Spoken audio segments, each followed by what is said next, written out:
Enrichment, Enlightenment, Transformation. Rabbi Yisroel Cutler, the spiritual leader of Chabad of Cary, North Carolina, guides anyone who has been searching for a meaningful life and conscious living. Join our discussions about the mundane, our daily activities, and then infuse every day with a spiritual twist from the inspired sages of the Talmud and Jewish mysticism, which many call Kabbalah. We learn from the root source of all religious monotheistic traditions and delve into the symbolism and levels of meaning from biblical stories.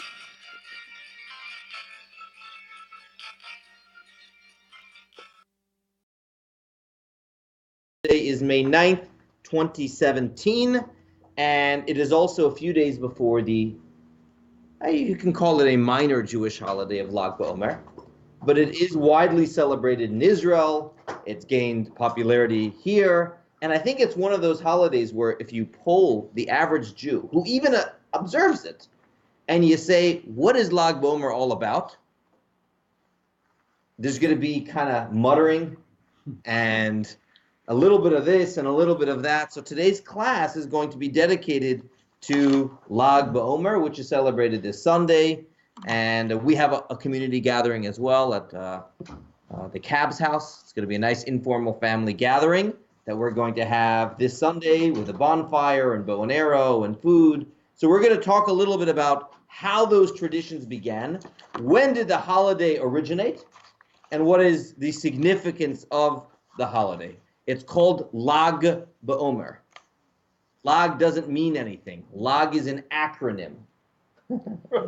Lag is two Hebrew letters, a lamed and a gimel. That's Lag. In Hebrew, every letter has a numerical value. Lamed is 30, and gimel, aleph bet, gimel is 3. Lag BaOmer is just a fancy way of saying 33rd day of the Omer. We already learned something. Lag BaOmer means 33rd day of the Omer. That's all it means. The Omer is the period in between Passover and Shavuot. There's a total of 49 days. Shavuot is the 50th day. Lag BaOmer, is about the 65% marker or so. 33 out of 50. I don't know, what is that? What? 66. 2/3. Okay. 2/3. 2/3. Okay. But obviously it does more than mark the 2/3. And it has become a big Jewish holiday. And what we want to discuss today, let's go back in the texts. When did it first begin to be a big day? And why? We're going to see two different reasons. We'll try to connect them because I never like when there's, so what's Lag BaOmer all about? And you give 4 reasons. It should be one theme. So we're going to try to do that today. It is always the 18th day of the Jewish month of Iyar. This year it is Sunday. A good way to remember what day of the week Lag BaOmer is, by the way, it always falls out on the same day of the week as Purim. Oh, really? Yeah. So if Purim is on a Sunday, Lag BaOmer is on a Sunday. In fact, there's a lot of helpful reminders where certain holidays always fall out the same days. And it all begins with when Rosh Hashanah falls out on, and you can work from there and figure out all of them. Yes, I once heard a fabulous lecture of a math teacher about the wonder of how they figured it out. He said they figured it out so that Simchas Torah would never fall on Shabbos. Well, the Or key, something. Yom Kippur. The Yom Kippur should not be on a Sunday or on a Friday to have 2 successive days in a row without any cooking or any of that. So that Yom Kippur can never be Friday or Sunday. That's, yeah. Right, and how they there were no computers. I know, just it was the reducing mathematics times. behind the Jewish calendar is incredibly advanced. But if you wonder what the key is, it's Yom Kippur not falling out Okay, so I was mixed up. on. And by the way, Purim is never on Shabbat either. Right. If you wonder about that. So there's a lot of certain days that can never fall out. Lag BaOmer, when you're lucky, it falls out on Sunday because that's the best day for an outdoor holiday. And this year, okay, let us begin. We are on page 62. Here is the first mention of it in Jewish history. It'll be from the Talmud. So this is written in 300, 400 of the Common Era. And the Talmud writes this. Hal, begin. Text 1, page 62. It was said that Rabbi Akiva had 12,000 pairs of disciples from Gabbatha to Antipharis, and all of them, sure, give the list for these words, and all of them died at the same time because they did not treat each other with respect. Atanya taught all of them died between Passover and Shavuot. Okay, Rabbi Akiva was one of the greatest Jewish sages. His name is mentioned over and over again in the Talmud. He lived just after the destruction of the temple. So this is when the Romans were ruling the land of Israel. The Talmud tells us he had 24,000 students. We can ask, why does the Talmud word it that way? It's an odd way of wording it. And they died of a plague, okay? And that plague was somewhere in between Passover and Shavuot. And we're going to have a text in a moment. Let's go to text 2b, just skipping, and then we'll go back to the other text. Marty, do 2b.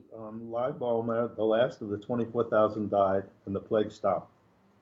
Thus it is customary to increase in joy on this day, and we do not say Tachanun, for they stopped dying on this day. So it doesn't seem like much of a celebration. This is when the plague stopped. But let's decipher this. First of all, we have to recognize that this was after the destruction of the temple. We no longer had autonomy over Israel. This was the era in which what kept Judaism alive? Not autonomy, not temple. What kept Judaism alive then? The rabbis' Torah. Okay. It was all about keeping the tradition of Torah. The Talmud wasn't yet written. What did tradition of Torah depend on? Rabbi students, rabbi students, rabbi students. Rabbi Akiva's students dying. You could ask, there are many tragedies in Jewish history. Why do we make such a big deal about this? This jeopardized the entire continuity of Judaism. And so when 24,000 died, but as we will soon see, a number of students survived this plague, they were the ones from which Judaism was rebuilt. I should note that there are some historians, and I'm not going to say I necessarily prescribe to this view, but there are some historians that want to say dying from a plague was a code word that they wrote, because the Talmud was still censored at those times. Because of the Romans. They actually died in the Bar Kokhba rebellion. Right. So there are those that will say Rabbi Akiva sided very strongly with an individual by the name of Bar Kokhba, who waged a rebellion against the Romans.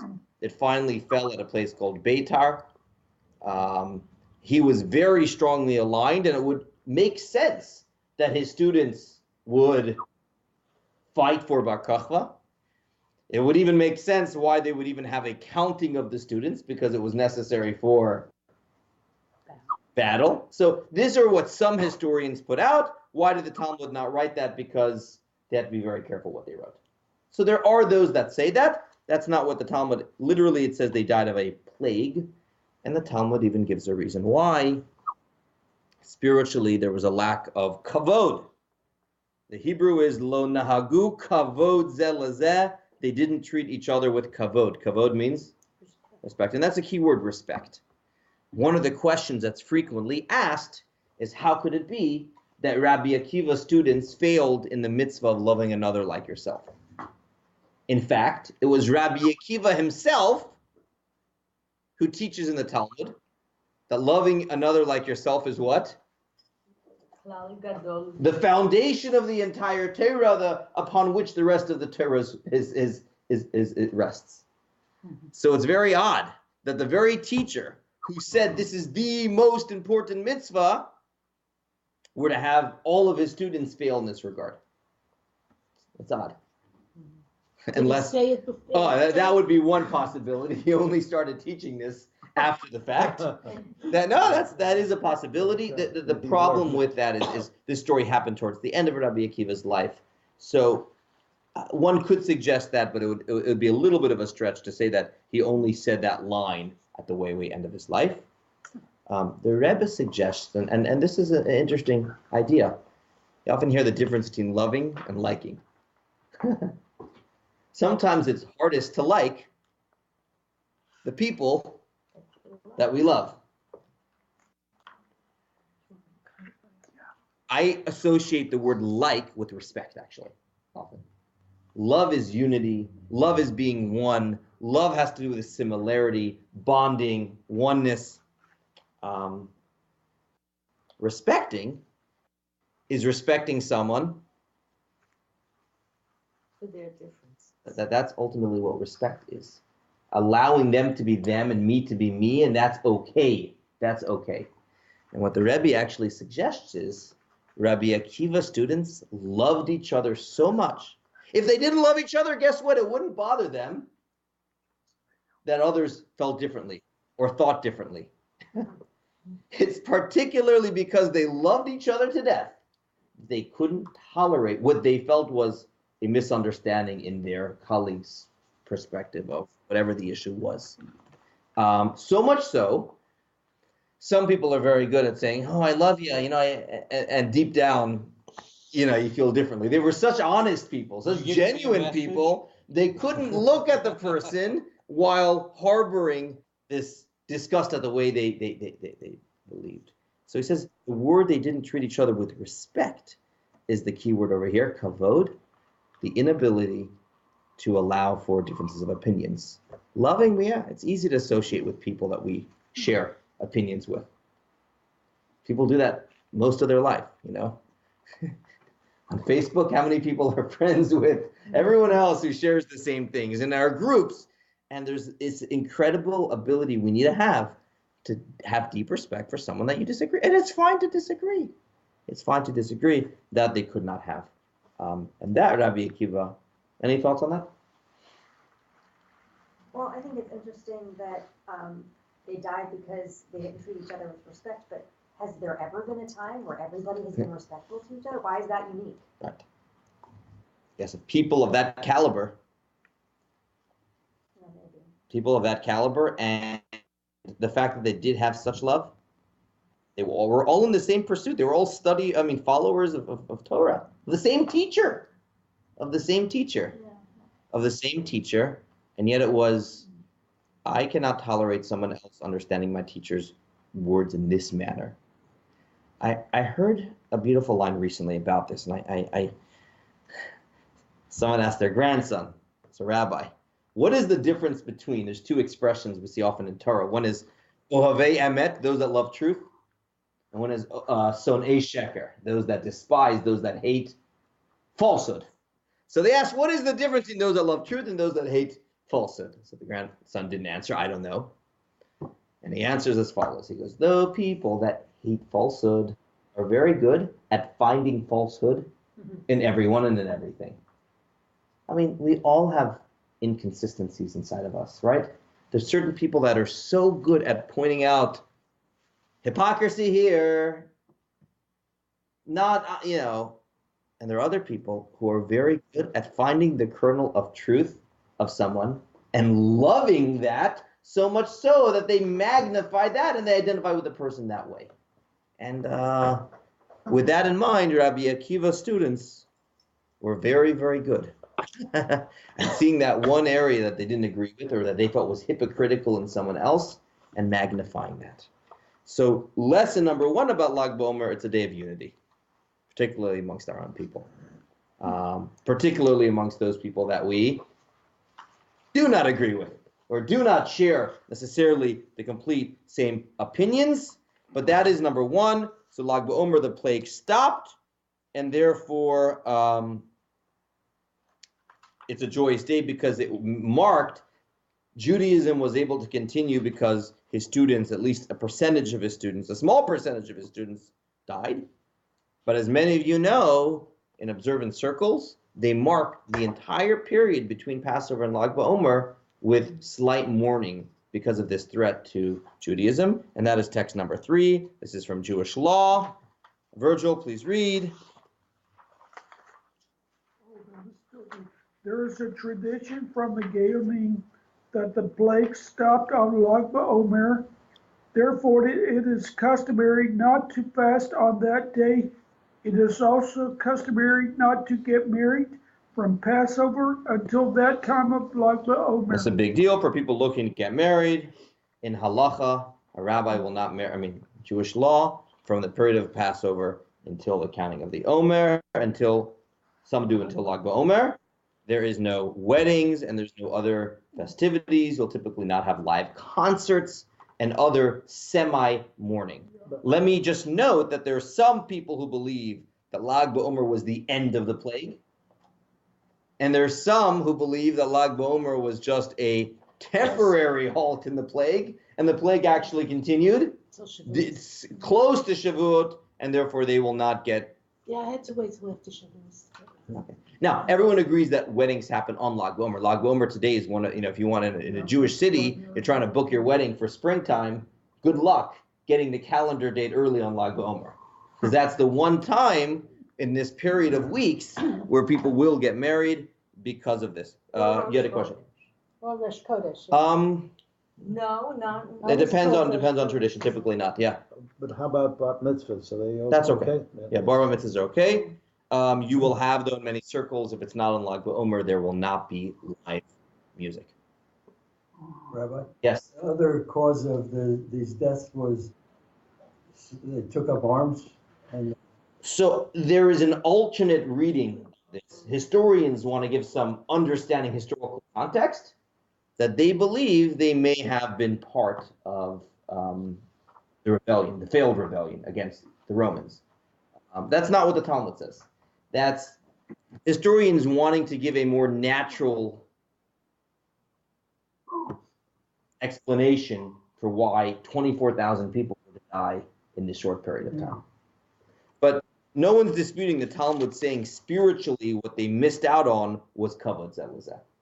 The question is, what is the meaning of this plague? That's what's up for discussion. But the Talmud clearly says they lacked in unity, and therefore the first day of Lag BaOmer is the day of unity, of getting together. Okay. By the way, I never had seen this until I was preparing for this class, but in text 4, this is from the Middle Ages. It mentions over here, and I don't want to do text 4, I want to do text 5 actually. This is from the 1500s, and it's interesting that it mentions something else that happened in this period. I'd not seen this before. Barbara, text 5. It is customary to practice mourning during the period between Passover and Shavuot, for the Rhineland massacres occurred during this time in Germany. As is stated in the liturgy, we say on Shabbat, that were enacted as a sort of lamentation. I had not heard this before. You know what that's a reference to? Rhineland massacres? Holocaust. No, this is 1500s. I mean, this was written, this text we read. Was from the 1500s. Yeah. The Crusades. The first Crusades it's a reference to. And we know that, unfortunately, the Jews were, although it was between Christianity and Muslims, the Jews were in the middle of that. And many, many people lost their months, and it was during the same period of time. So it could be that that was brought into the picture as well. What he means about the liturgy that we say on Shabbat, Av HaRachamim. On Shabbat, there's a paragraph that we say just before Musaf, where we talk about all the people who gave up their lives for Kiddush Hashem. That prayer began after the Crusades, when there were Jews who were forced to convert to Christianity and gave up their lives not to do so. So that is a reference to this. Okay. So that is part one. Part one is what is Lag BaOmer. It's a day where the students stop dying. That alone, though, doesn't seem to be a reason of celebration. I mean, perhaps it's a reason to halt in mourning. But it's hard to understand how we went from there to bonfires and cookouts and all the other. It's an outdoor festival basically today, and in Israel, it's a very, very big deal. In Israel, it's a very, very big deal. Well, if it was the end of a massacre from war, that's not an unusual thing. I mean, That's true. Marked the end of World War II. That's true. Celebration. Okay. Right. The World War II we won ultimately.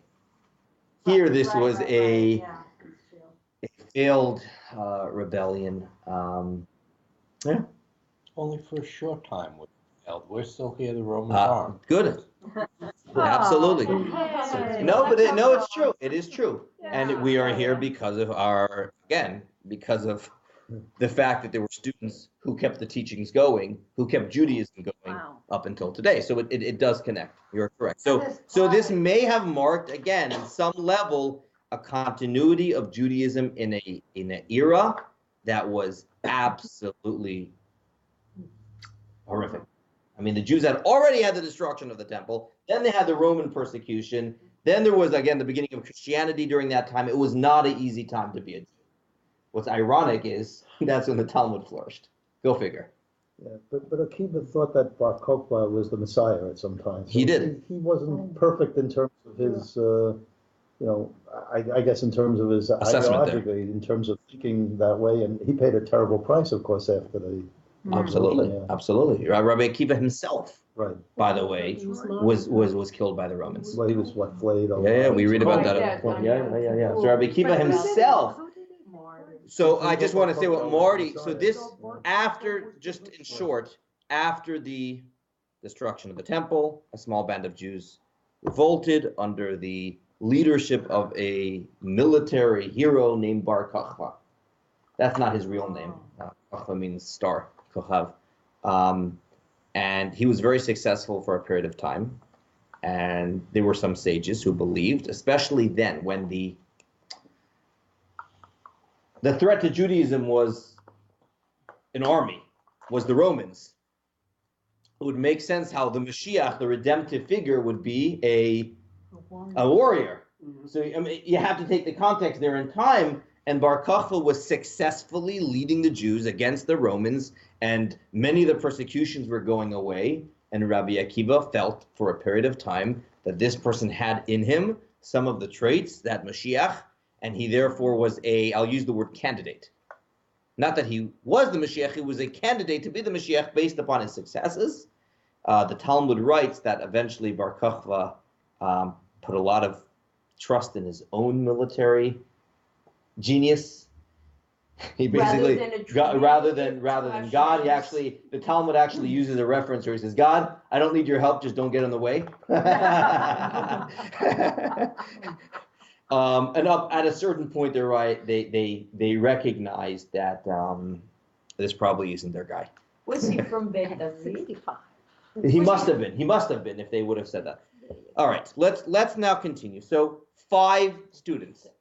There were 5 students, or 5 of the greatest students who survived this, and those were the 5 students upon which tradition continued. It's incredible to think about that. 5 people. 5 people through which Torah continued, the oral tradition continued. Remember, the Talmud wasn't written down yet. They had nothing to rely on other than teacher-student. The greatest of those 5 was Rabbi Shimon Bar Yochai, who has this universal respect in Judaism from people from all walks of life. Rabbi Shimon Bar Yochai is held as to one of the greatest Jewish sages of all time in every realm of Torah. He himself was persecuted against the Romans were after him for a while, and he had to go into hiding. He lives in a cave for more than a decade. And he eats nothing but carobs and water. What a diet. For a decade? That's not a very healthy diet. You can imagine it's probably pretty good for meditation, Hal. Almost makes him a Buddhist. What? Well, so during that time, and he gets quoted, of course, throughout the entire Talmud, but he is also, and more importantly to our discussion today, the author of the teachings, the main teachings of the Zohar. And I chose those words carefully, the author of the main teachings of the Zohar, because when one reads the Zohar, he's quoted throughout it, but so are others. So are others who lived after him. And we could have an entire class on the authorship of the Zohar. The Zohar is the most important book in Kabbalah. And it actually is only studied and public and printed and discovered in, was it the 1300s? In the 1300s? But tradition says, no. The fellow who had it in the 1300s, he could not have been the person who wrote these secrets up. These were something that went back another 1,000 years. This was Rabbi Shimon Bar Yochai. And he himself was taught this by his teachers. It was also inspiration that he had when he was living in the cave for a decade. You can imagine the level of spirituality. Again, that's not what Judaism advocates, living alone somewhere. But here, He had a son with him. he had a son, him and his son. He lived in the cave for a period of time before he was told that now it's safe to leave. The people who wanted your life are no longer ruling. And then he came back, and then he became the main teacher of Torah, and especially Kabbalah and mysticism. And if we think about the fact that, Judaism has two sides to it. It has the laws, it has the legal component, but it also has the spiritual component to it. In that sense, Lag BaOmer, what Shavuot, the holiday of Shavuot, is to the giving of the Torah, Lag BaOmer represents the beginning of Jewish spirituality. So now we will do from the Zohar itself on text 6. It's a long text. This is straight from the Zohar. Here goes. So, Text 66. yes, on page 65.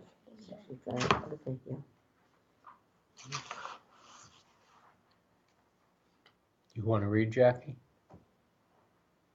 You want to read? Sure. We have learned on the day that Rabbi Shimon bar Yochai was to depart the world. He began arranging his teachings. The disciples gathered together at the house of Rabbi Shimon. Before him were Rabbi Elazar, Rabbi Abba, and a bunch of other his disciples. son Rabbi Abba, and the other disciples, so that the house was full.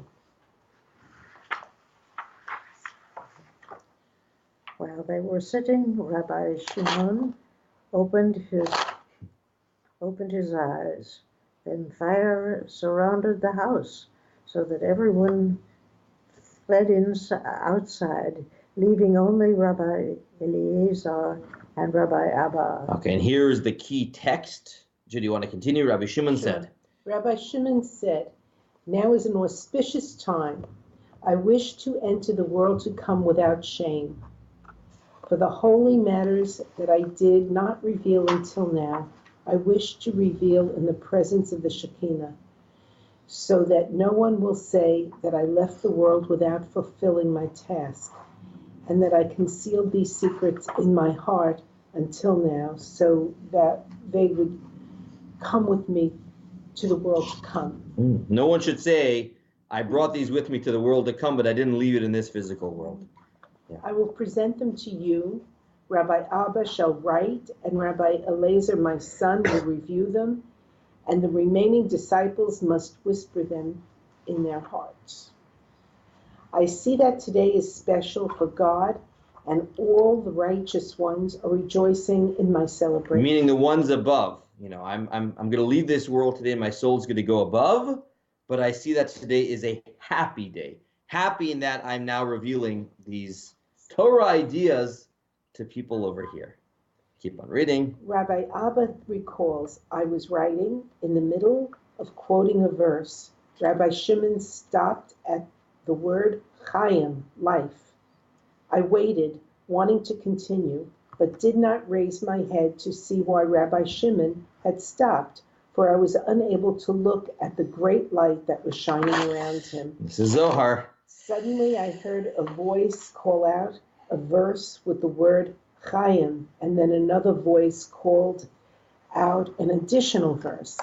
I fell to the ground and wept. When the fire and light departed, I saw that the great luminary, Rabbi Shimon, had passed away. He was lying on his right side, and his face was smiling. And they came and gathered for the Hilula of Rabbi Now, Shimon. Hilula is usually a word used for a wedding. In this case, it's a word. Yeah. Here it's a word used for funeral, for his funeral. But he said, I want today to be a happy day. I mean, we've had other examples of this where people have said that they want the day of their yahrzeit To be happy. to be a celebratory day. I think he was also born on the same day. I'm not sure if he was born, but this was so Lag BaOmer, he passed away. Lag BaOmer is when he gave a lot of teachings before he passed away, and Lag BaOmer is when he said, "I want this day to be a happy day," and we are fulfilling his request by making Lag BaOmer a happy day. So this is so both events that mark Lag BaOmer happen in the same time period. It's when 5 students didn't die, and it's when one of those students ended up dying, but years later, after teaching Torah to a bunch of other people, and after authoring the main book in Kabbalah called the Zohar. Question? Yes, but from this, it doesn't say whether he finished saying all that he knew in his heart. He got a lot out. I don't know. Uh-huh. He got a lot out. There were still There's some a lot of- secrets. yeah. But that is why I mentioned earlier, a lot of the Zohar is, he passes away and they're writing this. He did not write the entire Zohar. He gave the key teachings of the Zohar afterwards, the generations afterwards. It went through edits. Expounded, it went through edits, and it only sort of is in its current form, 1300s, 1400s, 1500s. There's a lot of mystery about the Zohar. So this is so Rabbi Shimon Bar Yochai wrote the Zohar, and pretty much all the other texts that we have today on spirituality all stem originally from the Zohar. So then it's a pretty big day if this is the day that is the beginning of Kabbalah, mysticism, Jewish spirituality. Yes? Although you can say the Sefer Yitzra was first taught by Abraham. Correct. So that would be... But it is not seen to be as central a book to Kabbalah. There are many different Kabbalistic books. The Zohar is at its key. So therefore, the number one place to celebrate Lag BaOmer is in Israel. Where? No. In Meron, which is where Rabbi Shimon Bar Yochai is buried. And if you go there today, on Lag BaOmer, there are tens of thousands of people. Hundreds of thousands. You were there. I was Judy, there. tell us. Who am I to talk? my goodness. Judy was there. I was there in Just kidding. in 2006, and again I was there just 2 years ago in 2015 for Lag BaOmer. It's my birthday, by the way. On Lag Ah, happy Lag birthday. BaOmer is my birthday. So I made the journey there, and hundreds of thousands of people are there. And what struck me this last time more than anything else is I've been to fairs, I've been to a lot of things here and around the world. But Lag BaOmer in Meron, you go and everybody goes, and there are tents with food, the likes of which you wouldn't believe, and nobody collects any money. They collect money for charity, but that food is prepared and everyone eats, and nobody's expecting to be paid for it. It's just, everything is out there. So that generosity, everybody's happy, everybody's dancing. It's just amazing. Wow. So it's an like amazing place to be. Lahav, like Jewish Mardi Gras. But this is a spiritual one. This is when, there's just dancing. So let's go really quickly what the traditions are, because I want to do a text from the Zohar at the end. Just going through the customs of the day. Number 1, pilgrimage to Meron. This is already a text from the from the year 1000 about the importance of going to someone's burial spot on the day they passed away. Text. So there's a lot of stories in Meron of miracles over the years. If you look at text 10, this is written many centuries ago. But text 10, let's read it out loud, please. On the 18th day of the month of Iyar, the day of Lag BaOmer, the anniversary of Rabbi Shimon's passing, Jews from all the surrounding areas gather in Meron, where they light large fires and celebrate. Many barren couples conceive, and many sick are healed, in the merit of the charity they give on this day to the upkeep of the great. All right, so it was known like here is where you go for blessings. Lag BaOmer, blessing central. One of the ones who made a big deal out of this was the Kabbalist, the Arizal, the Ari, who lived in Tzfat. Every single year he would go. And in fact, we're going to have a text, 11b, that, I'll just summarize this. There was someone who every single day would say morning prayers for the destruction of the temple. He did it every single day of the year 365. Once when he finished, the Arizal, this Kabbalist, turns to him and said, I had a dream from Rabbi Shimon Bar Yochai rebuking you for doing mourning on my day of celebration. Don't bring mourning into Lag BaOmer. Now is not a day for mourning. You know, there is an incredible story. Do you have the story? We'll go there in a moment. Bonfires is one of the main traditions. Bonfires. So in Meron. Oh my goodness. Okay. It's The meaning of the bonfire is, simply put, that studying the spiritual teachings of Judaism bring light and warmth to Judaism, without which Yiddishkeit can be robotic and dry and cold. The warmth, the fire, the passion of Judaism comes through these teachings. So that is the most simple explanation for why there is the bonfires. The next tradition is bow and arrow, shooting bow and arrow, archery. And up until today, people all over the world do these two traditions. You might hear some people say, well, that was the era in which they were fighting against the Romans, so they probably did a lot of bow and arrow, and it sort of reminds us of those days. Okay? There is a spiritual teaching as well about a bow and arrow.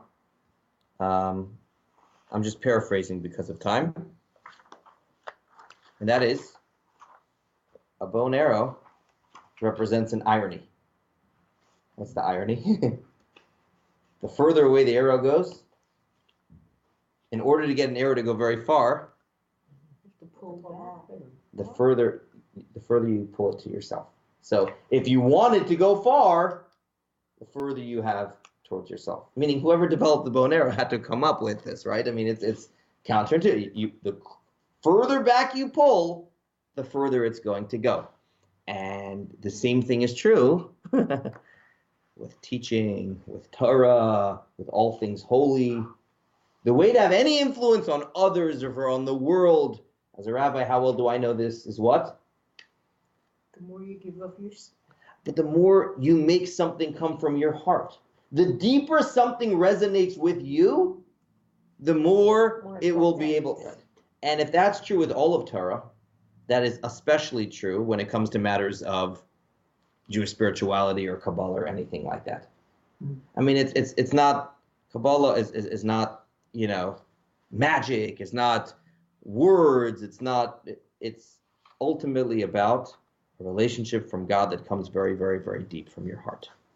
And the more you are able to pull it close to your heart, the more it will have an impact on other people in the world. So that is one of the meanings of that. Excuse me. Yes. Can you say that in somewhat with the Holocaust, when all the Jews' books, all of our religious books were burned?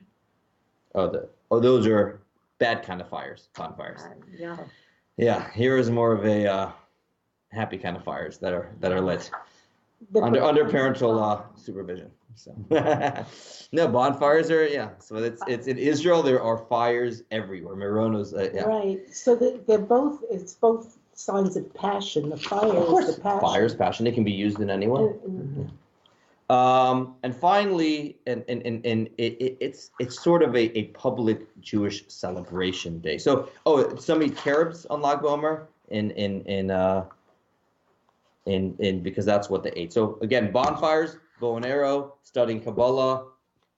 How about Carrots. haircuts? Yes. So the reason for the haircuts is being that the days before Lag BaOmer, one of the things of mourning that people don't do is they don't do haircuts. So Lag BaOmer is when they do haircuts. And in particular, To little boys. little kids who don't cut their hairs until they're 3 years old, you have tons and tons of Jewish boys who are awaiting their third haircut in Israel.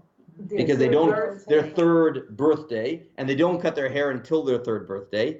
And if their birthday falls anywhere between Passover and Shavuot, they're awaiting to have the celebration where they cut their hair for the first time, and everyone goes up to Meron and they cut their hair.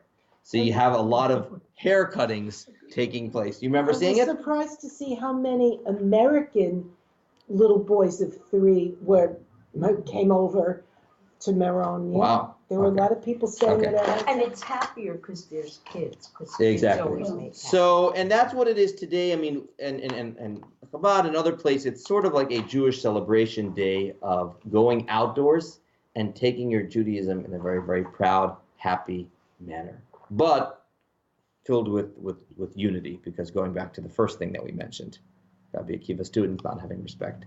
So it's a combination of different facts, ideas, Kabbalah, unity, love, so on and so forth. I want to finish, being that it is a day that the Zohar was written, pass out these copies, finish with one teaching from the Zohar.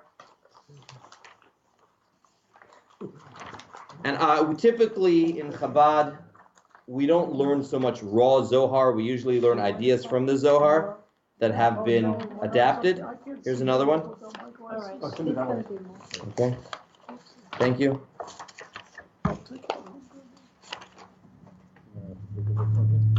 All right. A text from the Zohar. Here goes. Remember, Rabbi Abba was one of the people who was present when Rabbi Shimon passed away. Who's reading? Rabbi Abba opened his discourse with the words, "Who shall ascend the mountain of God and will stand in his holy place? Come and see. People in the world don't look at the reason why they are in the world. Their days go by and they rise up in front of the Holy One, blessed be he. That is every single day that a person lives in this world. Every day is created by him, and even after they have passed in this world, they each have spiritual standing before him." In other words, every day that we live has, we don't say a day passes and therefore it's no longer there. A day lasts for eternity. What we accomplish that day, that day will testify against you or for you what you did that day. Keep on reading. From where do we learn this? From the verse, "In your book all things are written, all days are fashioned. When the time comes for a person to depart from this world, then all those days approach and go up before the King on high, as is written. The days of King David approach to his death, Approach to his death. Yeah, keep on reading. and the days of Israel drew near for his passing. Each and every day stands for Okay, eternity." so many of these ideas today, whether it's about a soul being eternal, whether it's about an afterlife, whether it is about, so many of the key ideas you hear are not in the Chumash. They're not actually in the scripture, not in the Bible. So many of the ideas that we have their source in Zohar or in Kabbalah, and this is the book that is responsible for so much of it. Now, much of it is esoteric, much of it is hard to understand, some of it is easier. Let's do another paragraph here. Continue. When a person is in this world, he doesn't monitor and meditate on the reason for his being alive and his purpose in this world. Instead, he thinks that all his days go by in a meaningless fashion, without any other reality involved as part of them, which is definitely not the case, as each and every day stands for eternity. So the notion of a neshama being eternal and the actions that we do in the world being eternal, that's a Kabbalistic idea. The fact that a mitzvah lasts forever. The mitzvah is not just the help that you did to someone or the matzah that you ate. It created something that lasts forever. Unfortunately, the same is true with negativity. Okay, I think because of time, we have to stop. He continues something very interesting. Rabbi Abba, I just want to paraphrase this. One day I was traveling and I came by a city and there were people from India. Isn't it interesting? Hodu is and they told me of ancient knowledge that they found in their books, and he says there's very similarity between us. And it says the essence of this teaching is, that the direction in which a person directs his will in this world will bond you up to a spiritual force that exists forever. And it continues, and he said, these words are true. It's interesting. Okay, I think we have to hold it over here. One more example of a teaching from the Kabbalah. It's just as interesting. One more. Let's do one more. These are the ordinances. Go to the next page. The next page. Yeah, the last page. Just another example how the Zohar will take a text and write something that is on a completely different level. These are the ordinances that you shall place before them. The Targum translates this as, these are the judgments that you shall arrange before them. This refers to the coordination Of Gilgulim. Gilgulim means what? Reincarnation. Yes. the judgments of souls that must be reincarnated and return to this world to receive the punishments to which they have been condemned. Okay, keep on reading. If you buy a Jewish slave, The verse says these are the ordinances that you should place before them. The Zohar says that's a reference to these are the judgments that a person will have arranged for them, i.e. the soul departs from the world. There's going to be a judgment. What part of them has to return? The verse then continues, if you buy a slave, this is a verse in Exodus, they should work for 6 years, and the seventh day they should go free.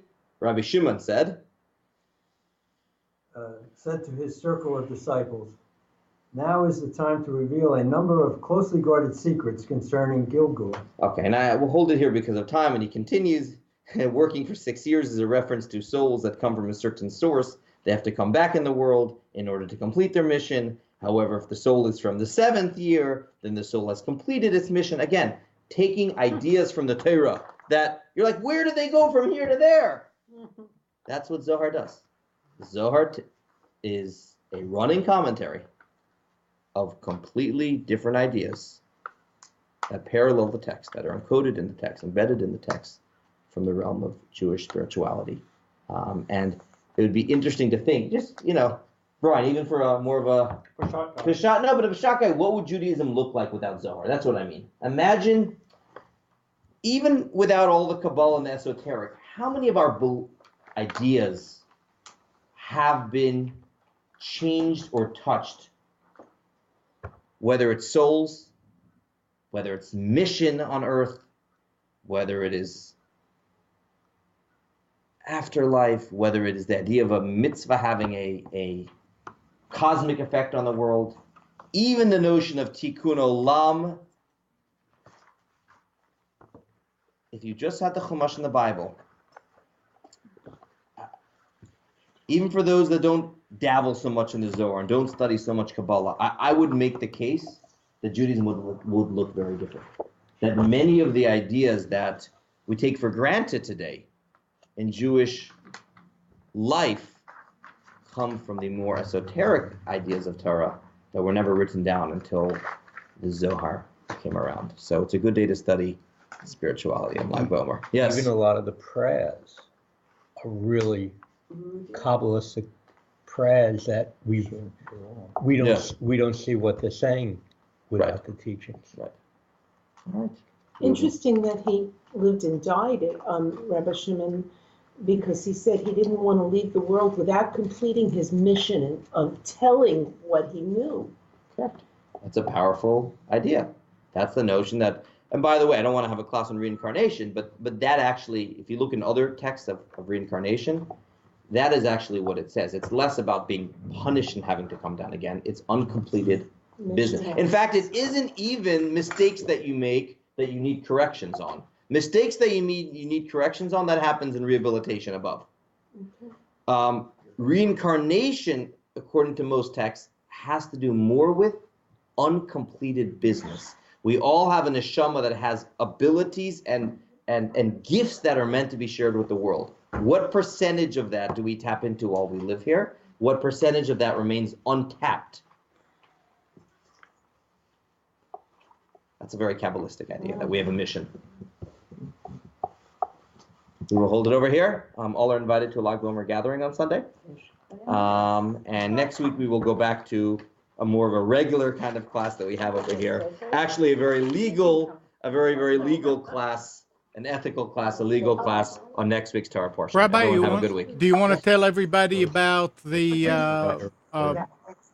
event and where it is? There's a verse in our prayers that has an extra letter in the word heart. She says the number one Live thing up. that they don't offer An is extra a sister. vav. Live up.